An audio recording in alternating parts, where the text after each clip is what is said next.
नमस्कार दोस्तों, मैं हूं माधव तिवारी, आपका होस्ट, और आप देख रहे हैं कड़क चैनल पर ये खास शो रंगबाज। एक ऐसा शो जहां मैं आपको लेकर चलता हूं अपराध की उन गलियों में, उन अंधेरी गलियों में जहां अपराधियों का अपना एक अलग साम्राज्य होता है। हमारा मकसद किसी भी अपराधी का महिमा मंडन करना नहीं है, बल्कि उस दुनिया की कड़वी हकीकतों को आपके सामने लाना है। आज की कहानी है लॉरेंस बिश्नोई की। वो शख्स जिसने कॉलेज के दिनों में राजनीति का सपना देखा था, सोचा था कि पॉलिटिक्स में जाकर एक बड़ा नेता बन जाऊंगा, लेकिन देखते ही देखते उत्तर भारत के सबसे कुख्यात गैंगस्टर्स में से उसका नाम आ गया। ये कहानी करीब करीब उतनी ही पुरानी है जितनी हमारी यादें हैं। बस फर्क वहाँ पर है जिसमें दादी नानी नहीं है।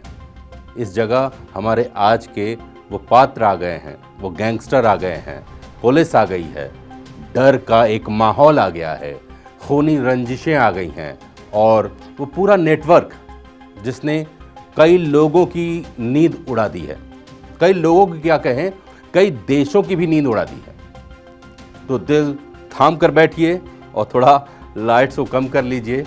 इमेजिन करिए कि आप किसी पुराने सुनसान कोठे में बैठे हैं, जहां बाहर पुलिस सायरन बज रहा है और एक सिगरेट का धुआं छत के ऊपर किसी कोने में तैरता हुआ दिख रहा है। और मैं इस माहौल में आपको सुनाने जा रहा हूं लॉरेंस बिश्नोई की रंगबाज वाली कहानी।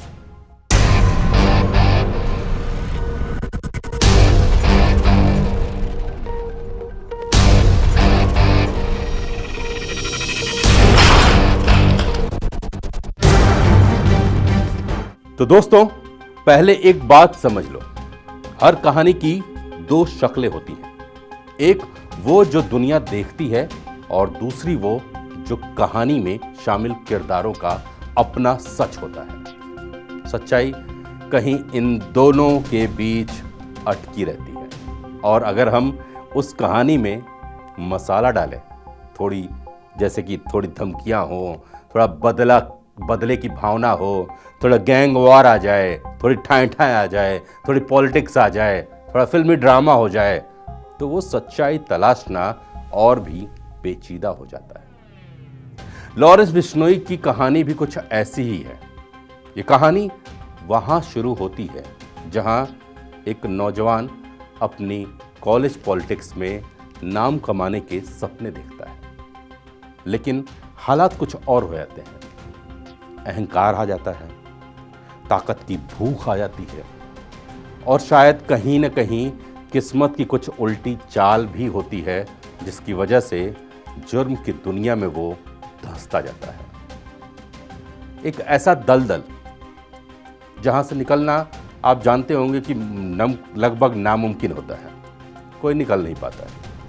आज हमारे पास कई ऐसे रिपोर्ट्स हैं, सूत्र हैं, पुलिस की डायरी से निकली हुई कुछ कहानियां हैं, जिनके आधार पर मैं ये कहानी आपके सामने लेकर आया हूं। तो शुरुआत करते हैं एकदम जड़ से, मतलब शुरू से शुरुआत करते हैं, जब लॉरेंस बिश्नोई महज एक आम सा लड़का था, कॉलेज में अपनी पहचान बनाने की कोशिश में लगा हुआ था। वहीं से शुरू करते हैं। कहानी शुरू होती है पंजाब के फजिल्का ज़िले के दुतारवाली गांव से। एक शांत सा गांव, जैसा अमूमन जो है गांव होते हैं, जहां धूप खेतों पर सुनहरी चादर बिछाए हुए है। इमेजिन करिए, पास से किसी मंदिर में घंटियां बज रही हैं, बच्चे धूल भरी सड़क पर क्रिकेट खेल रहे हैं, और पीछे से एक मोटरसाइकिल गुजरती है, मफलर लहराते हुए कोई उस पर बैठा हुआ है। मतलब ये 90 का एक दशक है, वो समय है जब लोग RX 100 जैसी बाइक पर निकलते थे और अपने आप को एक रुआब पेश करते थे। उसी समय जातियों में संघर्ष चल रहा था। एक तरह से राजनीति के चक्कर में जातियों में लोग बटे हुए थे, एक दूसरे पर कीचड़ उछाल रहे थे। और उस समय भी जो ये दुतार वाली गांव था, ये बेफिक्र जी रहा था। और यहीं 12 फरवरी 1992 को लविंदर बिश्नोई और सुनीता बिश्नोई के घर पर एक गोरा चिट्टा बच्चा पैदा हुआ, जिसका नाम रखा गया था बालकरण बराड़, और प्यार से उसे सब बल्लू बल्लू कहते थे। उसकी माँ सुनीता बिश्नोई एक ब्रिटिश अफसर थी, हेनरी लॉरेंस, तो उनसे बड़ा इंस्पायर्ड थी, और वो गोरा चिट्टा था, तो उसकी वजह से वो अपने बेटे को लॉरेंस लॉरेंस कहकर बुलाने लगी, और तभी से नाम पड़ गया बिल्लू का लॉरेंस बिश्नोई। अब बात सितंबर 1998 की, थोड़ा हम वक्त में आपको आगे ले जाते हैं और बताते हैं कि 1998 में एक घटना हुई, और ये घटना हुई राजस्थान के जोधपुर में। कांकड़ी गांव में एक काले हिरण का शिकार हुआ। उस वक्त ये बिल्लू उर्फ लॉरेंस बिश्नोई सिर्फ 6 साल का था। उसका परिवार बिश्नोई समुदाय से ताल्लुक़ रखता था। बिश्नोई समुदाय को पर्यावरण से प्रेम के लिए जाना जाता है। वो काले हिरण को और हरे भरे पेड़ों को भगवान की तरफ पूजते हैं। उनके लिए उनकी रक्षा करना धर्म है उनका। इसी समुदाय ने कभी राजस्थान में पेड़ों को बचाने के लिए अपनी जान तक दे दी थी। परिवार लॉरेंस बिश्नोई का भी बढ़िया था, जमीन जायदाद की कमी नहीं थी, पर वो जमींदार सा रईस भी नहीं था। हाँ, इतना ज़रूर था कि हर घर में इज्जत थी उसकी, उस घर की अच्छी खासी कमाई थी जिससे अच्छी ज़िंदगी जी जा सकती थी। संस्कार भी अच्छे थे, और वो जिस तरह से पर्यावरण और अहिंसा के इर्द गिर्द घूमता हुआ संस्कार था, उसमें एक बच्चा जो है जब पलता है, बढ़ता है, तो उसके अंदर भी वो संस्कार आ ही जाते हैं। बच्चा बड़ा होता है तो समाज और परिवार की सीखों से कई बार अलग रास्ते पर भी चला जाता है। आपने अपने जीवन में ये महसूस किया होगा। ऐसा ही कुछ लॉरेंस के साथ हुआ। गांव के ताऊ कहते थे, ये लॉरेंस तो बड़ा ज़हीन बच्चा है, स्पोर्ट्स में भी बहुत तेज़ है, बढ़िया भी पढ़ाई भी बढ़िया करता है, शायद आगे चलकर बहुत बड़ा आदमी बनेगा और अपने बिश्नोई समाज का बहुत नाम करेगा। कोई कहता था, हाँ जी, बड़ा आगे जाएगा, बस इसका गुस्सा ज़रा तेज़ है, वो काबू में रखना होगा। तो लॉरेंस की शुरुआती परवरिश में शायद ही कोई संकेत ऐसा था जिससे ये माना जाए कि आगे चलकर वो संगीन अपराधों में लिप्त होने वाला था। हाँ, एक दो मामूली झगड़े ज़रूर स्कूल के दिनों में होते थे, जैसा कि आमतौर पर हर टीनेजर के साथ होता है, लेकिन किसी को अंदाज़ा भी नहीं था कि ये गुस्सा, ये जुनून आगे चलकर एक खौफनाक शक्ल अख्तियार कर लेगा।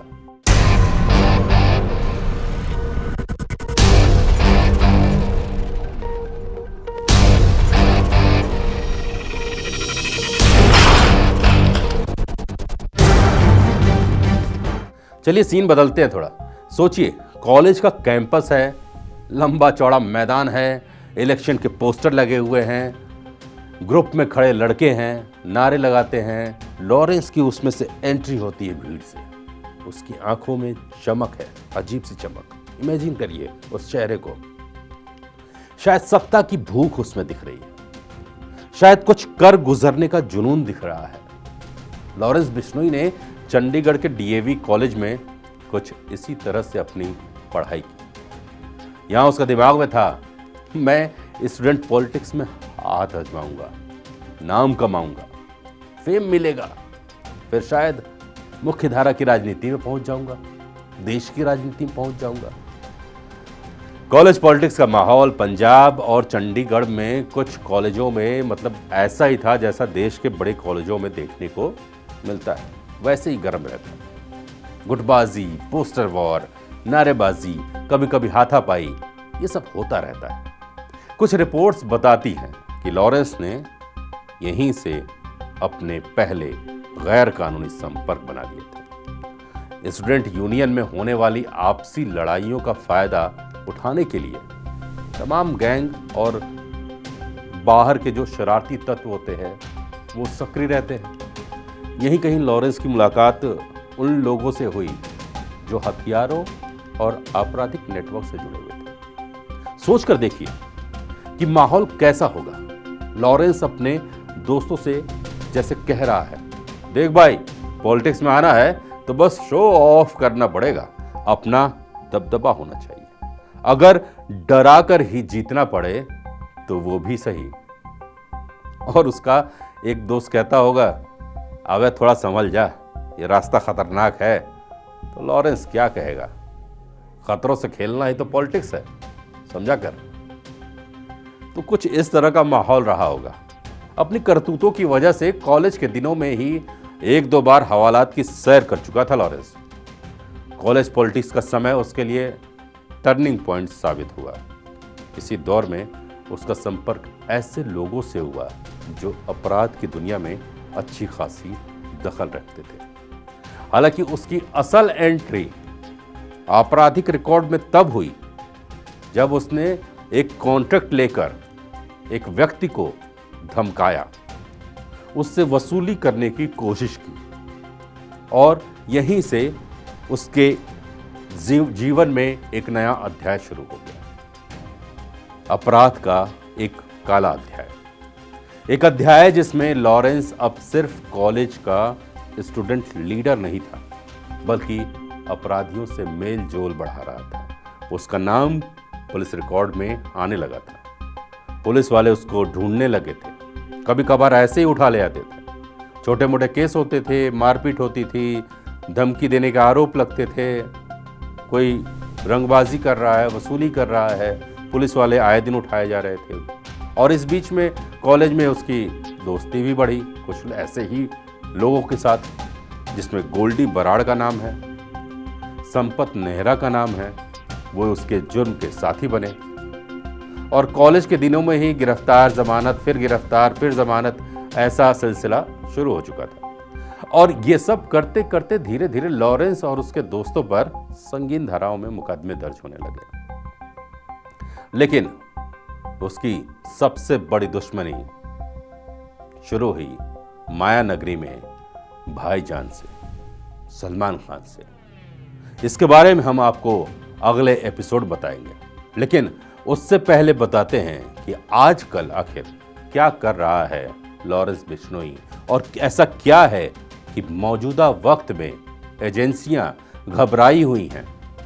लॉरेंस बिश्नोई इस समय मौन व्रत पर है, साबरमती की जेल में बंद है और वहां उसने मौन व्रत धारण कर लिया है, और इसकी वजह से एजेंसियां घबराई हुई हैं।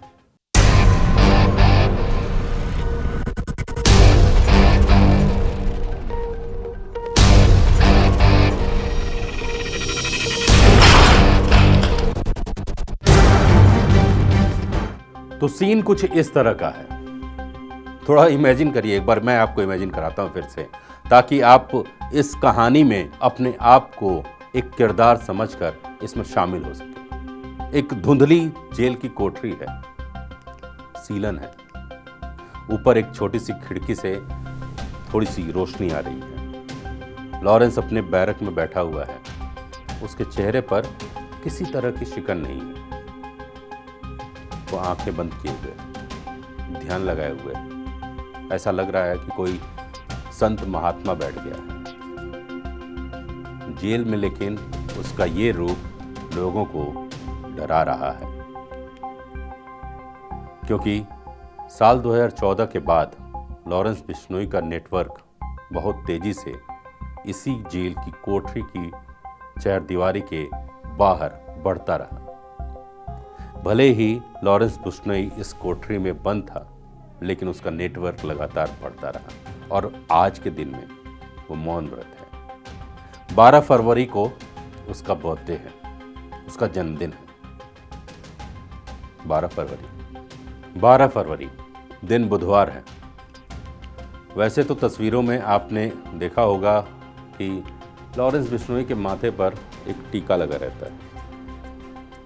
जब भी वो जेल आता रहता है तो उसकी जो तस्वीरें आती हैं उसमें आप देखते होंगे कि वहाँ पर वो टीका लगाता है, क्योंकि वो बजरंग बली का भक्त है और हर मंगलवार को लॉरेंस बिश्नोई व्रत रखता है। लेकिन इस बार अपने जन्मदिन से पहले उसने 13 दिन का व्रत रखा है। यानी कि 13 दिन तक उसने न अन्न खाना है, न कोई चीज़ बोलनी है मुंह से। उसने मौन व्रत धारण कर लिया है। और 13 दिन का मौन व्रत पिछली बार जब उसने मौन व्रत धारण किया था तो उस वक्त बाबा सिद्दीकी वाला कांड हुआ था। मुंबई में बाबा सिद्दीकी की हत्या की गई थी और उसमें लॉरेंस बिश्नोई गैंग का हाथ भी सामने आया था। इस बार वो अपने जन्मदिन पर ही मौन व्रत तोड़ेगा। जेल अधिकारियों में इसको लेकर हड़कंप मच गया है। पुलिस और खुफिया एजेंसियां अलर्ट पर हैं। उनको लग रहा है कि इस बार अब क्या होगा। पिछली बार बाबा सिद्दीकी की हत्या हो गई थी, इस बार क्या होगा? क्या 12 फरवरी या उसके बाद कोई बहुत बड़ा कांड होने वाला है? और अगर इसमें सच्चाई है तो सवाल ये है कि वो कौन है जो लॉरेंस बिश्नोई के निशाने पर है, क्योंकि उसके टारगेट लिस्ट में विरोधी गैंग के साथ साथ खालिस्तानी आतंकी शामिल हैं, दाऊद इब्राहिम गैंग के लोग शामिल हैं, खुद दाऊद इब्राहिम शामिल है और उसके साथ ही फिल्म इंडस्ट्री के कई सितारे शामिल हैं, जिसमें एक्टर, सिंगर, फिल्म निर्माता, इन सबको आए दिन धमकियां मिलती रहती हैं। गाइस, ये बंदा एकदम पागल निकला है। क्या करेगा कुछ पता नहीं है, लेकिन अपराध कभी किसी का सगा नहीं होता। खून से रंगी इस दुनिया में रंगबाजी फीकी पड़ जाती है। अगर कोई ये सोचता है कि मैं भी लॉरेंस बिश्नोई बन जाऊंगा तो उसे ये भी देखना चाहिए कि इस रास्ते का अंत केवल जेल या मौत है, अकेलापन है, दुख है और परिवार की तबाही है। तो दोस्तों, कहानी सुन के आपको जरूर मजा आया होगा। तो याद रखिए, ये मजा सिर्फ कहानी का ही है। असल जिंदगी में ये ट्रेजेडी है। हम कोई जज नहीं है, ना ही हम कोई फैसला सुना रहे हैं। हमारा काम सिर्फ आपको वो दास्तान बताना है जो सच के बेहद करीब है।